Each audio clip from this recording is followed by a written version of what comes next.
Hey everybody, I'm back. We're back, and I want to thank. This is a different setup. I was going to use StreamYard, but there's something weird going on between StreamYard and YouTube. They made some upgrades in YouTube's interface that whatever is going on in the back end, it's leading to StreamYard to come up as if to say this is not playable,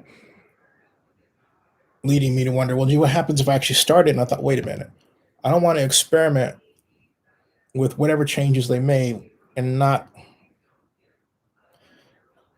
do what I set out to do originally, right? So that all happened after the power outage, and I want to thank John Marks for calling and longtime fan of the show and friend calling to say, hey, are you okay? And we're fine, and I really appreciate very much the check-in. We are fine. It was a What happened was there was a transformer here, and people have said, well, I thought you lived in Oakland, and I still maintain my place in Adams Point by Lake Merritt. I started coming back here. I came back here many times, but last time I was back there was November of 2019, and then I came back here, went to the combine in Indianapolis, and then of course the pandemic, or what became known as the pandemic, really hit us that late March. Remember that? It arguably hit us while I was at the combine. Okay. So anyway, all that aside, back now, and I want to use StreamYard to show you the Las Vegas Review Journal, what they were reporting, because they can do that one side. It would be neat if YouTube had a setup where maybe if they bought StreamYard, right? But it would be great if YouTube had that kind of room setup or mimic that room setup, that would be really a game changer, I think, for people who really used StreamYard during the pandemic. And I think now that there's this feeling that things are coming back to quote normal, unquote, I disagree, that we can go back to how we used to do meetings. And I, for one, believe that this approach is extremely powerful, and we have not even yet come to a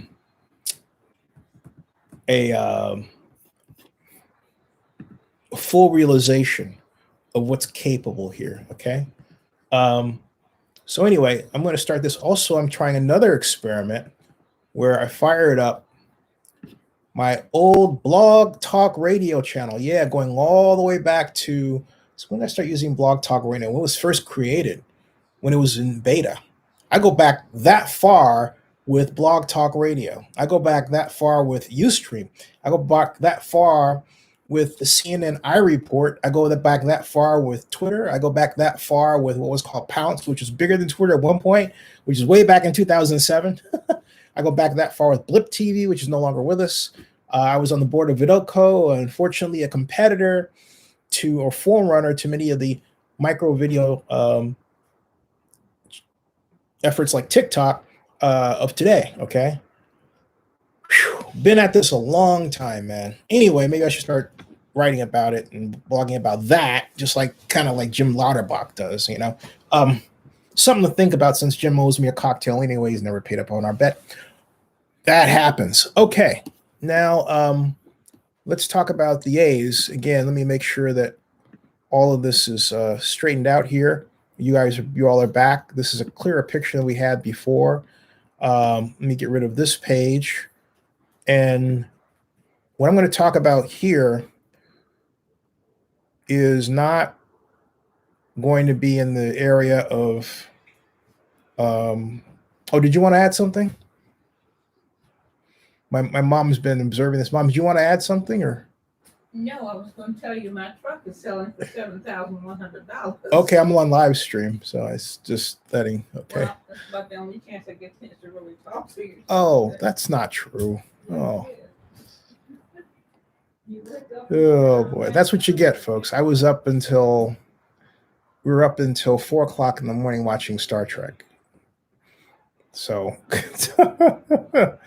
this is last night. That was fun. We watched Arena and we watched 2 episodes. Arena featuring the Gorn, which is played by Bobby Clark, who I had the pleasure of interviewing, and then we watched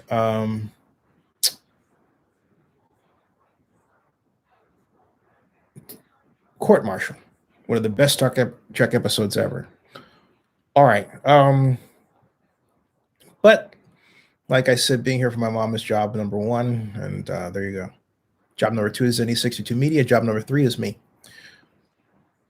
This is job number two. All right. Folks, we have a problem in Oakland. And let me get out of the way what I think you're going to ask first. What are the chances? I don't like those questions, but because I like to talk about process, but I'm going to get those questions out of the way and then talk about process. I think the chances now, let me put it this way.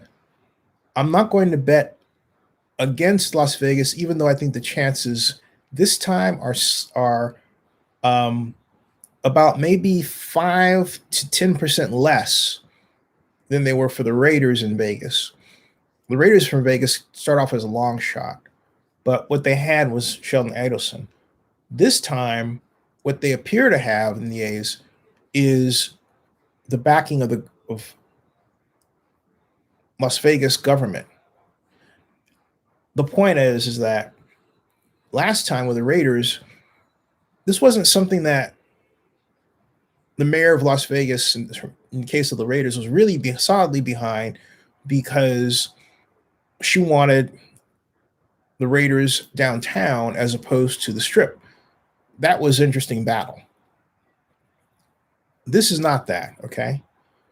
But it comes at a time when I feel that Las Vegas and Clark County are more economic developmentally dangerous than they were when the Raiders in 2015 going to 16 started, well, 2014 really started their quest for a new stadium in Las Vegas in earnest. And I say that because of the tremendous hit the casino industry has taken. And it happened at a time when Las Vegas already recognized, paced by Stephen Hill, who was director of economic development under the previous Nevada governor, Sandoval, and where he was director of economic development. Stephen Hill's been around for a while. Now he's the chairman of the president, of Las Vegas Convention and Visitors Bureau. Always been a big fan of Stephen Hill. I will never bet against Stephen Hill entirely. I thought we had a chance last time. I really did.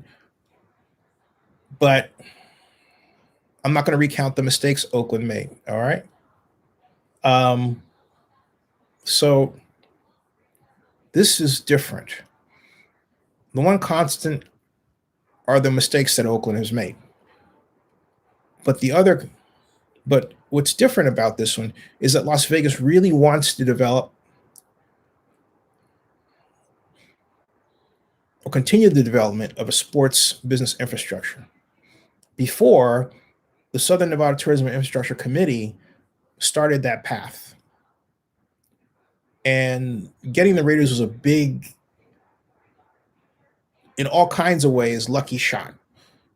The vote for the money,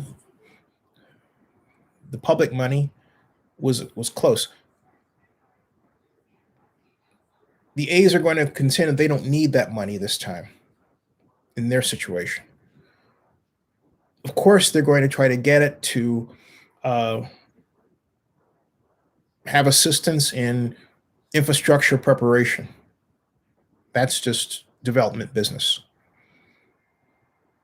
But here is where everybody needs to take a pause and pay attention to what Vegas does, because in total, the public money ask is not as great. That's the gigantic difference. I mean, let's take it in terms of priorities, okay? There's no, right now, there's no, how would one say it? There's no, How would one say it? There's no, How would one say it? Excuse me. There's no situation where there's an expected sea level rise, right? The whole issue behind the infrastructure work that has to be done at Howard Terminal has been this long-standing problem, not just environmental cleanup, but also sea level rise. That problem is not going to exist in the desert. Okay? That's not something the A's have to worry about. So that's advantage number one. And even though one would say, like me, hey, by the way, it's actually the city through taxing and financing that's paying for that, which is true.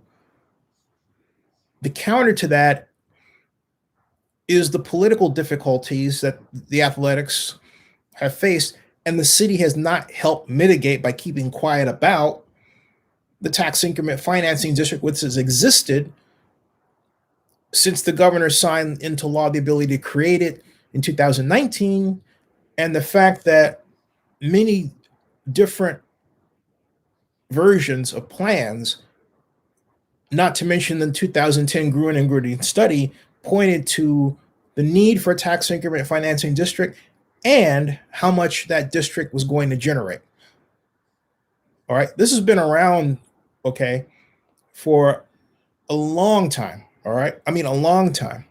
Desmond Davis says that Las Vegas is there's no fan base for the A's in Vegas. How can they stay without a fan base? That's a good question. Let me put it this way.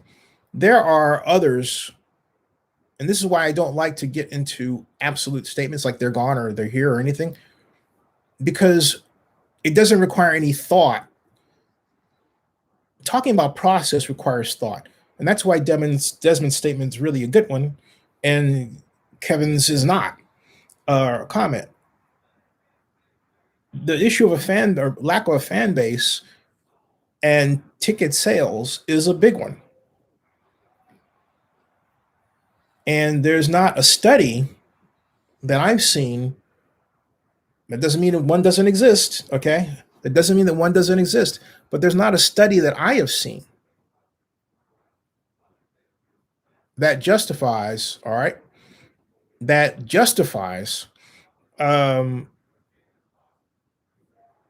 building a baseball stadium there. Now, minor league, they've been quite successful. Will they be successful on a pro level? That's a good question. The A's, I mean, you have to point out that the A's haven't sold out very well, but that's an old stadium. New stadiums and new venues tend to bring a different response. But this is a transplanted team.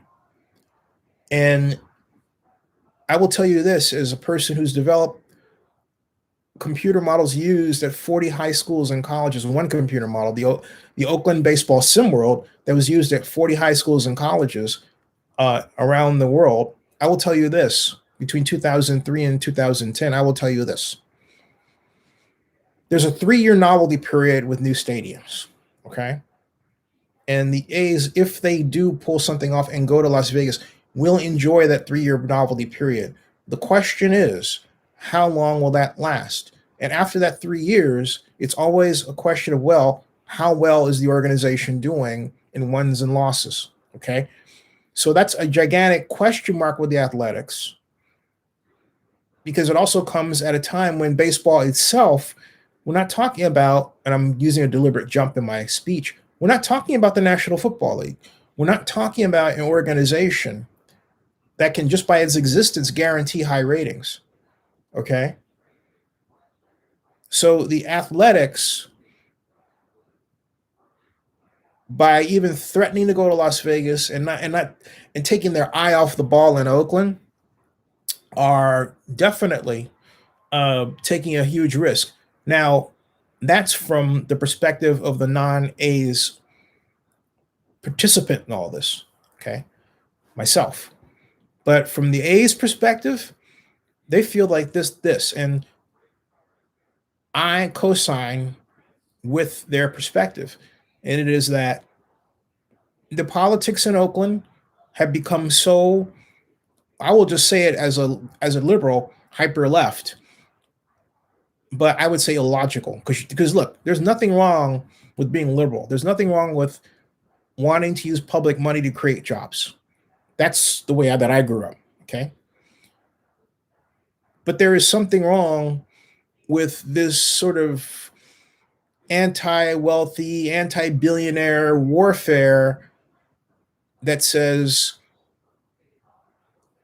somehow you're a bad person because you're a billionaire, as opposed to the fact that, for example, in 2013, I went to a fundraiser for Brian Parker when he was running for mayor of Oakland at Mars Bar in San Francisco, and a mutual friend introduced me to a guy named Brian Campbell, who was starting a company called Coinbase, and we talked about something called Bitcoin, and he gave me my first several units of Bitcoin. I won't get into how much. And I'm still a loyal Coinbase member today. Brian Armstrong, long day. Brian Armstrong is a rich man. He is a billionaire, a multi-billionaire, and he became so literally overnight. He was headed in that direction once they announced they were planning to go public. But he did so from a computer-based source. That means anyone, including yourself, with the right moves, could be that Brian Armstrong, right? So the question shouldn't be that. The question is, if that person is willing to invest in your area, figure out a win-win. That's where Mark Davis is absolutely right about Oakland. Oakland of late has not been interested in win-wins, and there has been a class warfare that's developed between those who see Oakland as a place to build that next high rise that maybe they can't build in San Francisco or don't want to build, or they feel that Oakland is a better place. And I'm not saying that's the case in droves, but it's happening. Construction along 14th Street and Telegraph and downtown is occurring at a good pace. That's transformative. Okay.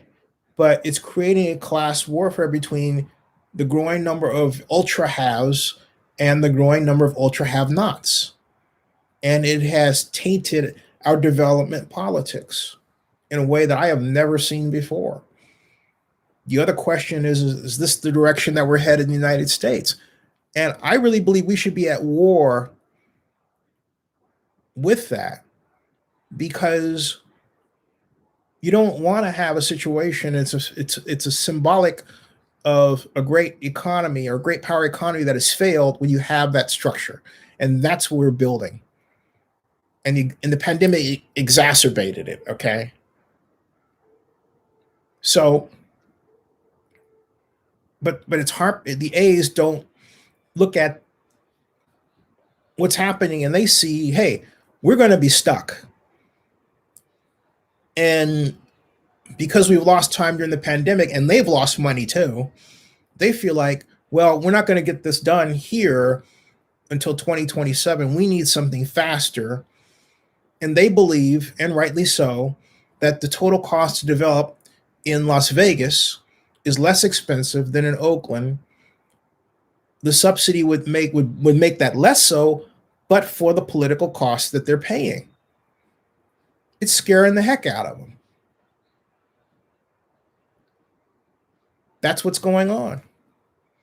So from that perspective, I really do not blame the Athletics. Okay? I don't.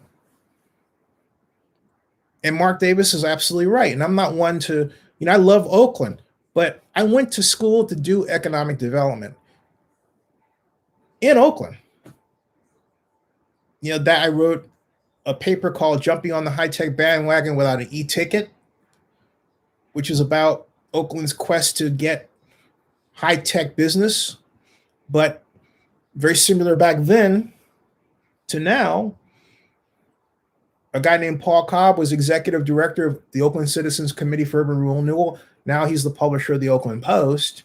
He got together 43 community groups and opposed construction, what would have been a 2 million square foot shopping center in Oakland at what is called Uptown now, and where Square headquarters is, which is where Sears and Emporium Capwell was, on the corner of 19th and Broadway. All right. The Uptown Entertainment District. That's right. And the city of Oakland could have still had that facility, that shopping center, because well, the first time we had it when Paul opposed it, the idea with that version of it is that if you know Oakland at all, the Grove Shafter Freeway, which basically brings people from the Oakland Hills and the Caldecott Tunnel, and it connects to the Nimitz, right? But it also allows you to go to downtown Oakland if you get off at the 18th or 14th Street exits, okay? So that way that you go in, originally that was supposed to be the inlet for this giant shopping center. You're going to be able to drive right through there, okay? That was the idea. That was the idea that was opposed by Paul Cobb in, I believe it was 87 when they had the first crack at it. The second time, and then what happened after that was, after that, they still came back to the drawing board. And then in 1993, 94, the Rouse Corporation presented what became its final crack, but they were requesting a subsidy of $293 million, a subsidy that Oakland really could afford. But I remember we were at the Lakeside Park Garden Center, and this was because we were there rather than City Hall, because we had the Loma Prieta earthquake, right, in 89, and Oakland City Hall was damaged.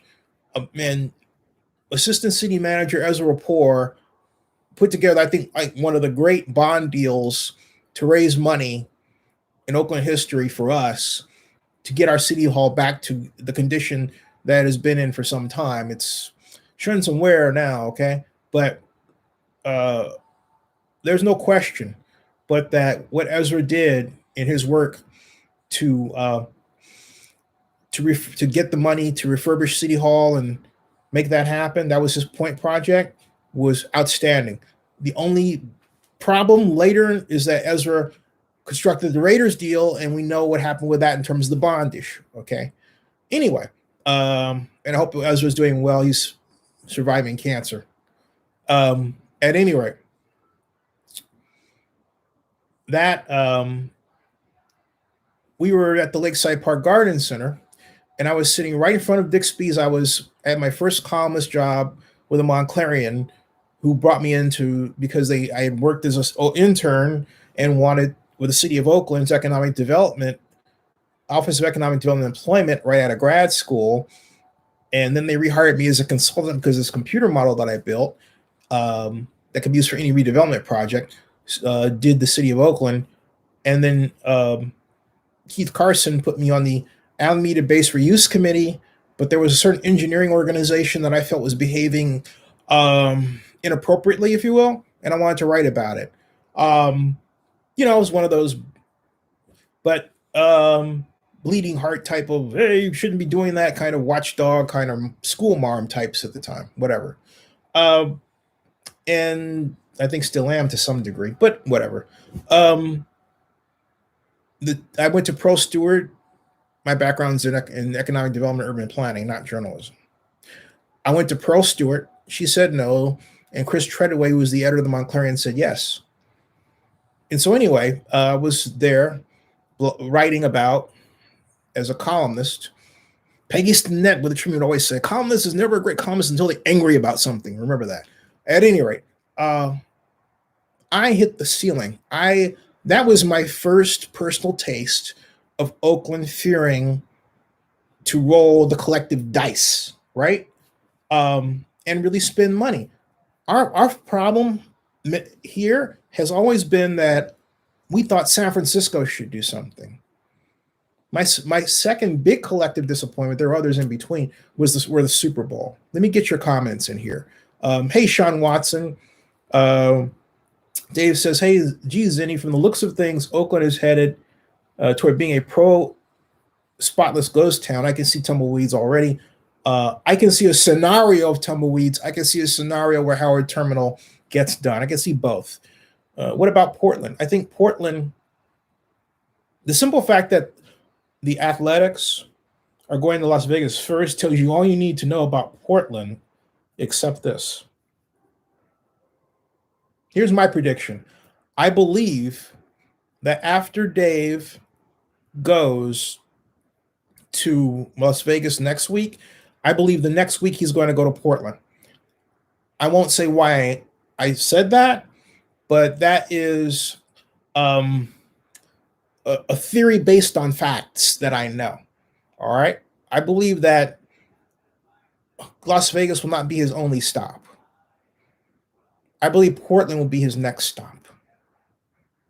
Okay.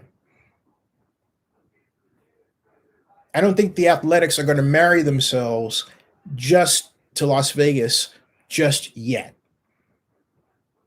They're going to do the tour.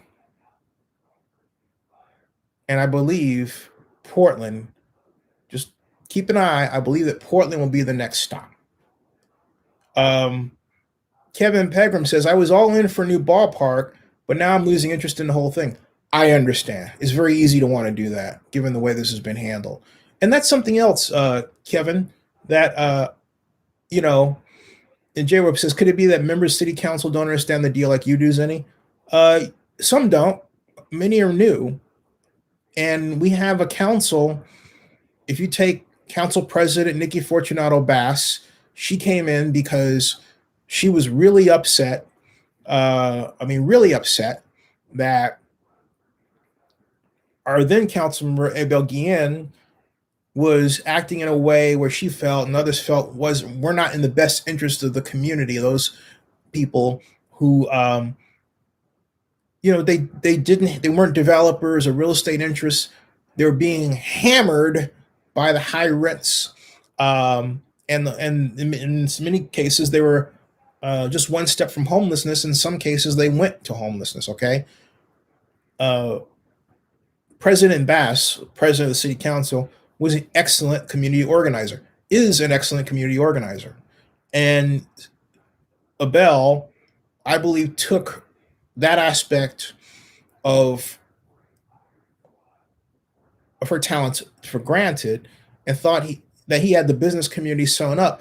And, it was easy to went around town at the time, like along Lakeshore, which is part of his district, near Grand Avenue and I-880, where you come off the freeway there and go up. Trader Joe's is across the street along with Walgreens. He says he could just point to different businesses that had his sign in the window, right? It looked like he had it sewn up, but he didn't. Ranked choice voting will do that to you. So he lost. And then if you take a look at District 3 of Carroll 5, well, Lynette Gibson McElhaney was our multi-term council member who came off the loss of her son, which was really tragic the year before. And she probably should have quit anyway because of just where her head was at and needing, I think, a fresh start. But, she didn't want to go out. She loved her job. Okay.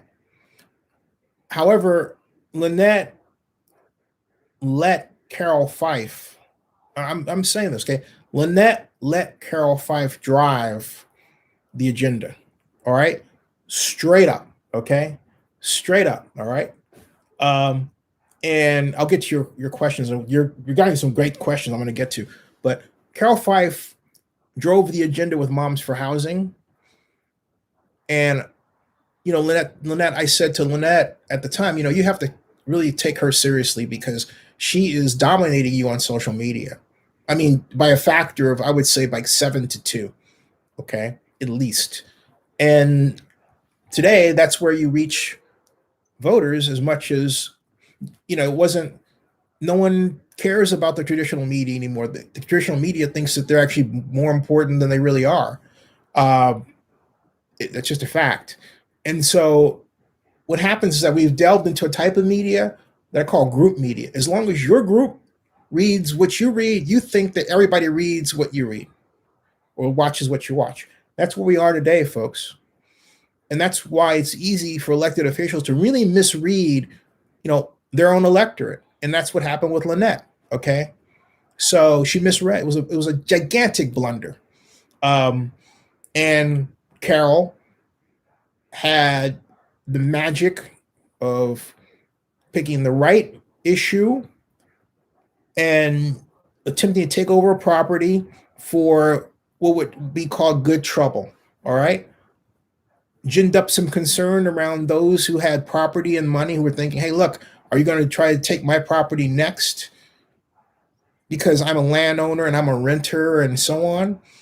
But Carol's point was that there are all these vacant homes and housing around Oakland that are owned by these large corporations, and they sort of bank them and they wait to resell them to people who can afford them, and they sit empty while we have a gigantic homeless population.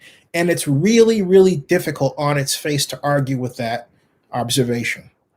All right. On top of that, we've had an enormous illegal eviction problem that more often than not tends to harm elderly Black women. It was out of hand, and it really started getting out of hand as far back as 2010, 2012. And the city was without its redevelopment tools to do anything in terms of paying for affordable housing to mitigate this situation, right? And so what happened? Boom.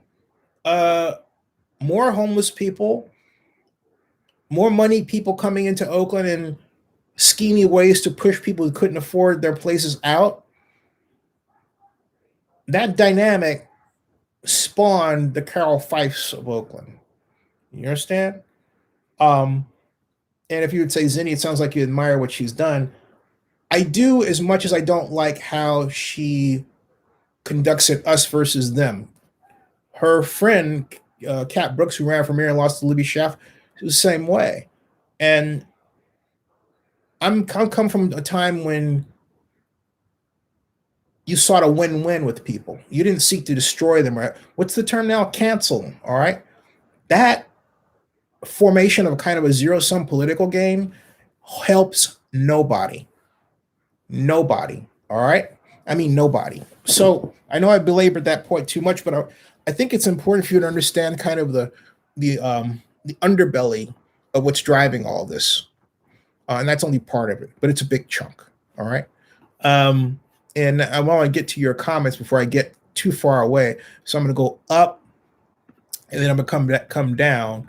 And this, my comment regarding Carol is that Carol feels like originally, hey, I'm for homeless, forget baseball. Not the right idea, but I think Carol's getting it from other people that, look, you represent downtown and West Oakland, not just West Oakland.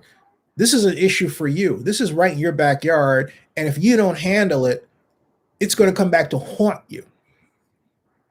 So, I mean, I know just without giving away any details, how that kind of wound around to where now Carol's name was on a letter that went out along with Vice Mayor Rebecca Kaplan and Council President Bass. Okay.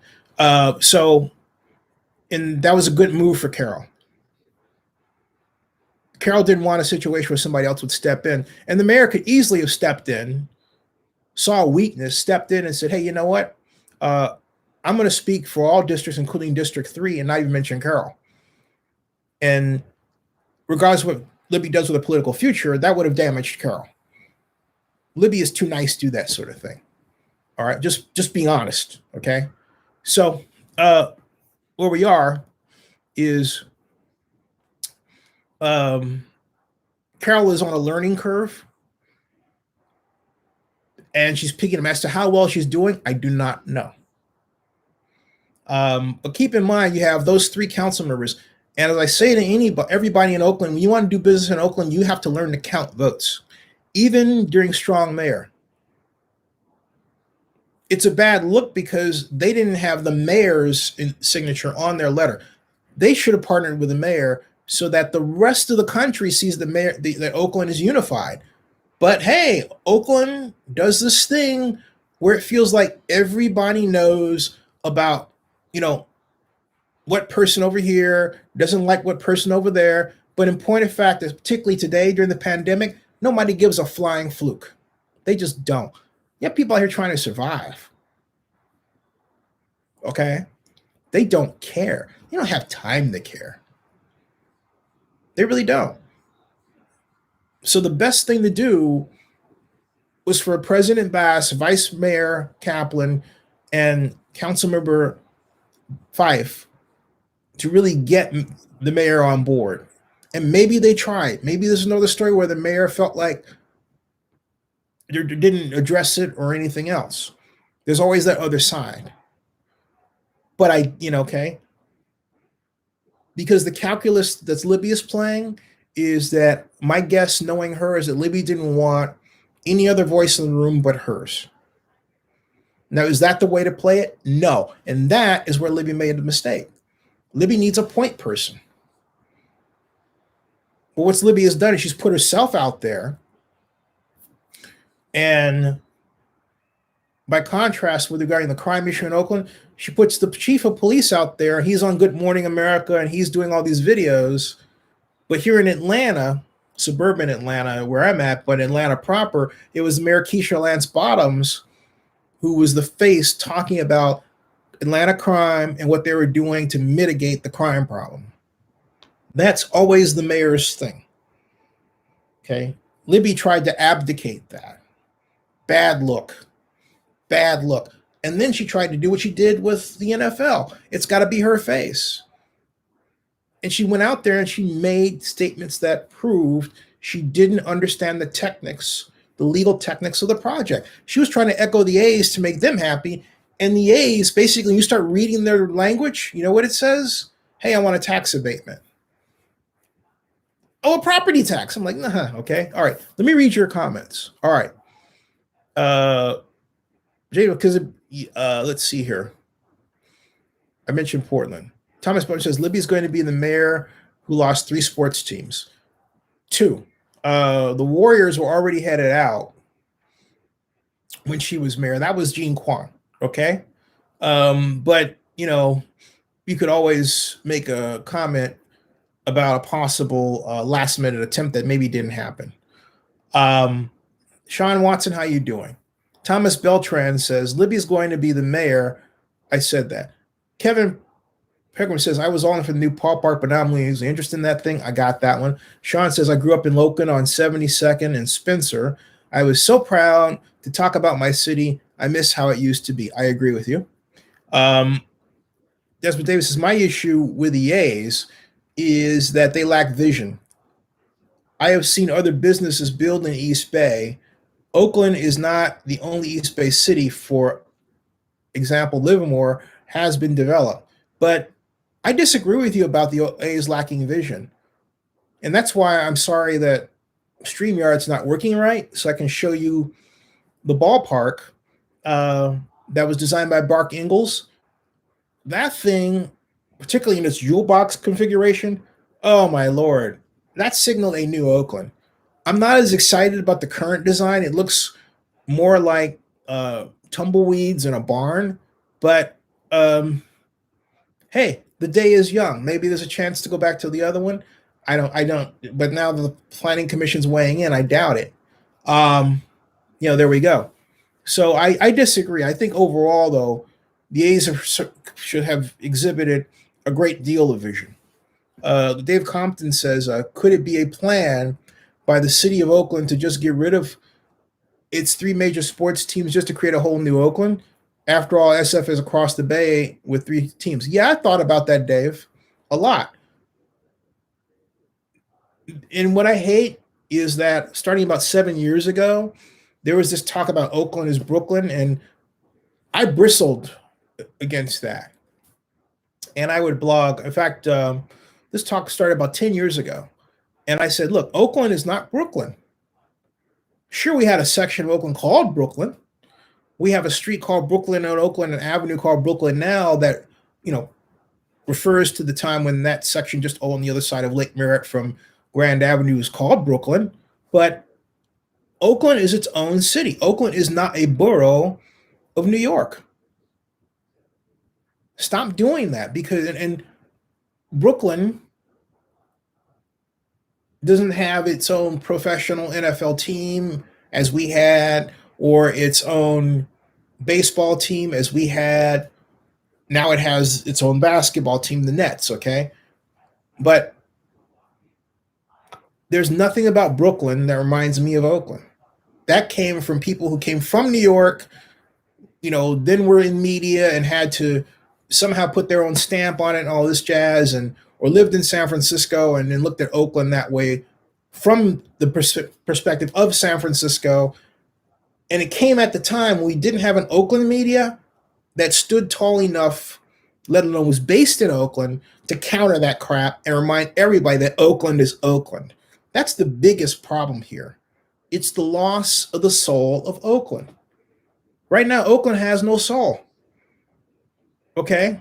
We had one. But that soul of Oakland would get out of its grave and basically come into Oakland, and it would just go to town on a number of things. Okay? I'll just say it like that, as nice as I can. But as the guy who coined the term the soul of Oakland when I was columnist for the Mind Clarion, I'm telling you, Oakland has no soul anymore. We've killed it. We killed it, and we allowed high rents to drive artists out of Oakland or onto the street. We killed it, and we didn't fight to save the Raiders. We didn't do anything dirty and underhanded like we used to do.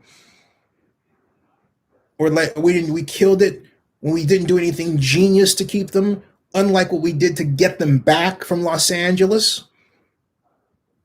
We were fighters then. We thought. We were not afraid to roll the dice. Now Oakland is afraid, so afraid of its public innovation shadow of the past, that it has lacked the will and the initiative to complete big projects. In the current Oakland, unlike, for example, we had the All-Star game in 1992, and we had the Oakland Chamber of Commerce had something called Celebrate Oakland. And Celebrate Oakland wasn't really so much a party as it was a group that marshaled together different business representatives and people who are active in Oakland to make sure that we got a big event and make sure that we were able to marshal together all the different social groups and so that we were effectively hosting visitors to Oakland for, say, the All-Star game as one example, okay? Celebration Oakland was beautiful. The Oakland Civic Theater that I was on the board of, we used to have our plays down at the Lakeside Park Garden Center. Lots of fun, and you had some interesting types that ran the board and all that.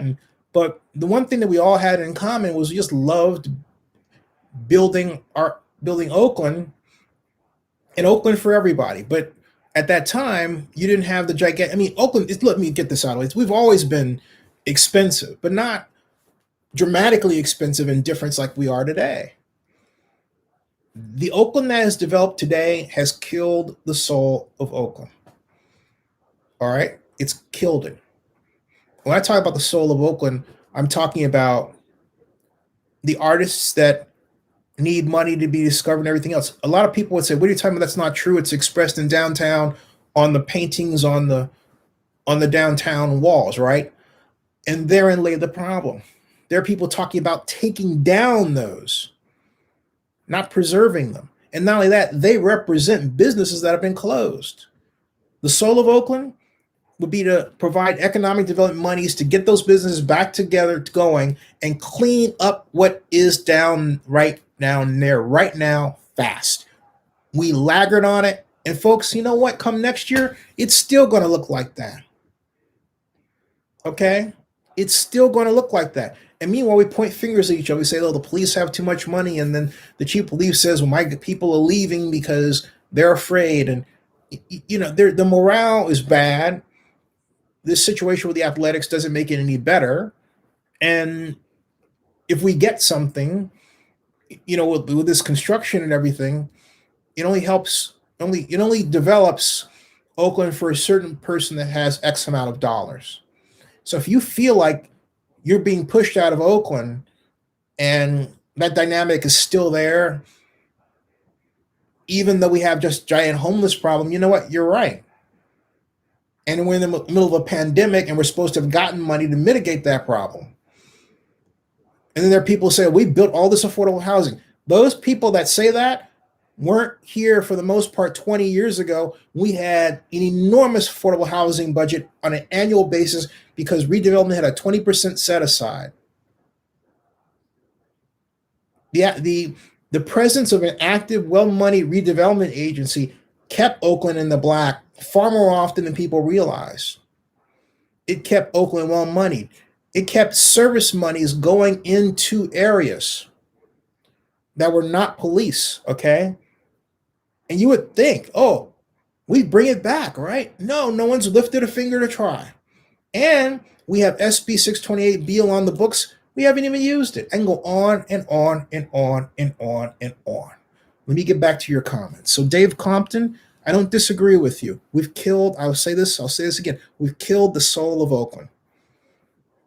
And a number of you went around the 90s to know now what the soul of Oakland was like. We had the festival at the lake. And that was a beautiful gathering. Now, what Seneca Scott, who ran for Oakland City Council and has the great festival down there, that was a great way of bringing the festival back. And I love what he did. Okay? And we need it back. I'm not saying that the soul of Oakland can't be revived. We have people like Seneca who embody the soul of Oakland. We don't have a city that creates the monetary base to allow the soul of Oakland to exist. And that is affordability at the rental levels. Having these moratoriums is not enough. You have to make the landlords whole because you shouldn't be making one group of people poor to make another rich. That's where the governor stepped in and said that he will pay the landlords back. That's a great thing, but it's got to happen fast. Restaurants too. And the city of Oakland ought to have its own economic development kind of like echo chamber device to make sure that all of these businesses are getting their monies right now. I'm not saying the mayor doesn't recognize that, but my point is the city of Oakland and its staff isn't handling this in a way where it appears they know it. And then you have to question, why did Libby hire Oakland City Administrator Ed Raskin? Okay. I know Ed, known him for years, great guy. But he's a transit guy. Do you realize that Libby has really kept Ed, the chief administrative officer, in the background? Have you ever seen Ed on television talking about the A situation, Howard Terminal? Have you heard a peep out of him? Nope, you haven't. Okay? There's your point person. That is a bad sign. Why did you hire Ed if not for moments like this? Craig Koshin was out there, city manager, right? We were trying to bring the Raiders back. We had Robert Bob trying to build a stadium for the A's back then. Jerry fired him. Wow. We would have had a beautiful downtown stadium, again, right where Square headquarters is right now, which was Sears and Emporium Capitol at 19th and Broadway. Let me get back to your comments. Crypto, Zenny, you need to run for mayor of Oakland and get our teams back to Oakland.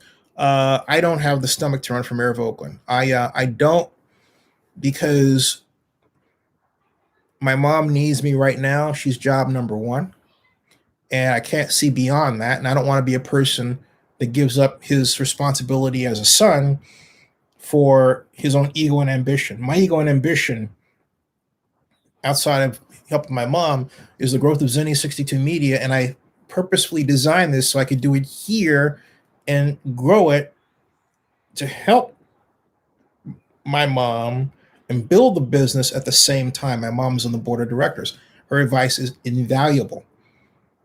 Okay. I sought it every micro step of the way to make the right moves to make this work. This is my focus. Make sure people got paid. I don't have IOUs. I've done a lot right. We've got our insurance paid up, our taxes owed to states paid up. Okay, and we're going to do it again and again and again and again and again. All right? Have problems with the SBA? Yeah, but then so does everybody. They've got a staffing issue there. Okay? Still have clients? Yes. Is it hard? Yeah. Is it? But you know what? The journey, you know what the reward of running your own business is? It's fixing your problems. Okay? I don't believe Oakland wants me, because if Oakland did, Libby would have put me on a task force. She would have called this. But Libby wants her own little group. You know, I did it. That's the other reason Oakland doesn't work anymore. Everybody's got their own little group. You know, Libby's got hers over there. Ray Bobbitt's got certain folks over there. You know, everybody's got their own little group. There's not this collaboration. I got my group. I can put mine together. Anything else? I'd rather not. Outside of Zenny 62 Media, my C Corp that I own, you know, I'm a majority owner of. Okay? It's not a good situation, folks, in Oakland. All right? So, and you notice I haven't mentioned the Chamber of Commerce, by the way. Just saying. In the past, the Oakland Chamber played a very powerful role in business retention, and the retention and the return of the A's to Oakland from Los Angeles. Now, crickets. And so Thomas Beltran says the A's have been trying for years. I don't blame them, and I love the A's. Matthew Silva says, hi, Zenny. If the council votes yes on 720, can or will the A's continue to look at other cities, or does the yes vote pretty much seal the deal for the A's in Oakland at Howard Terminal? Well, if the yes vote is yes to an agreement that calls for the A's to sign a relocation contract as part of it, then and that relocation agreement, okay, kicks in when the council votes, then yes. But my hypothesis, which is an educated guess based on experience or study, is this. The Athletics, if they sign any kind of agreement that has a relocation clause, non-relocation clause, will design it in the way that the Raiders did. And this is standard now. The relocation agreement takes effect, or the non-relocation agreement takes effect when the building is finished. Okay. You see, what you don't want to do from the A's perspective is you don't want to have yourself in a situation where you sign this non-relocation agreement just because the council voted yes to start your process. If something goes wrong that leaves you out in the cold, guess who's stuck? You are, as the A's. So the A's have to make absolutely certain that they always have a window or door that they can walk through in case at some point in the process, before the ballpark is finished, things look like they're going to go south. Okay? That's just the way you do business. That's the way you do business. And so hope that answers your question. Jay says, I just don't see these council members having the experience or the lack of knowledge to get a deal done. Zenny, call Libby and break it down for please love this live. Thank you. Jay, the mayor knows how I feel to a degree. Other people have reached out to me consistently. I won't say who they are. And but that's up to them. You know, I said this, I'll say it again. I don't care what you think. I should have been the point person. But, you know, I got other responsibilities. Hey, John Marks, thank you for the call. John says, Zinni, the Major League Baseball game happened in 87 at Oakland Coliseum. Thank you. Zinni is right. Aaron Blalock says, was the mayor too stiff-necked to ask for help? I think the mayor asked for help for certain people that don't high-dollar donors, okay, types, people that are development types. And I also believe that some of the people she's asked for help from, who may be donors to her, might just be limited partners of the Athletics themselves. Yeah, I said that. Because there is a reason why the mayor is choosing to parrot the A's messaging at this point in time. And I think it's not just to ease their mind into staying in Oakland. I think it's because the Athletics have spent a considerable amount of dollars on staff for the city of Oakland for Howard Terminal. The city has not spent as much of its own money on this as you would think. And it's gotten the city into trouble because it leaves the city vulnerable to an athletics organization that doesn't understand the nuances of tax increment financing and redevelopment in the context of the San Francisco Bay Area. That's also another gigantic problem. The Athletics are on a learning curve. All right. They didn't come in with, the sunk expertise. Nothing against Dave Kaval, it's just fact. Sunk expertise to deal with this. Dave has been on a learning curve since he got in. He's still on a learning curve. He's still on a learning curve. Okay. So, and Kev Cole says, A's are not rooted in Oakland. Sean West says, you're a good son. I try. Sean says, would you still be an A's fan if they leave? I think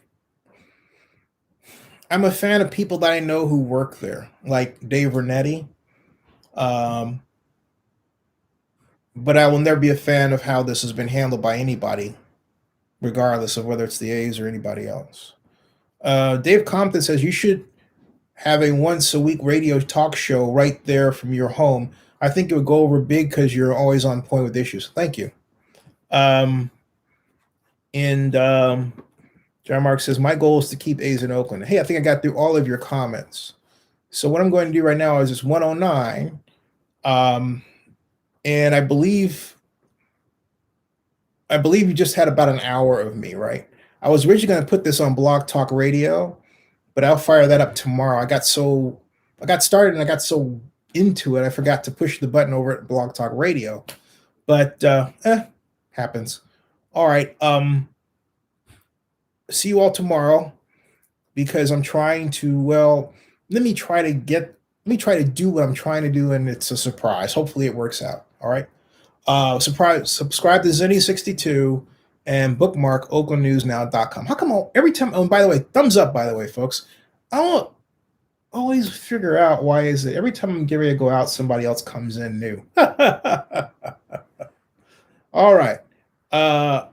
So I'll get some sleep. Thank you. Thank you again for the phone call, John Marks. Thanks, everybody. See ya. Live long and prosper in your world. That ends this broadcast.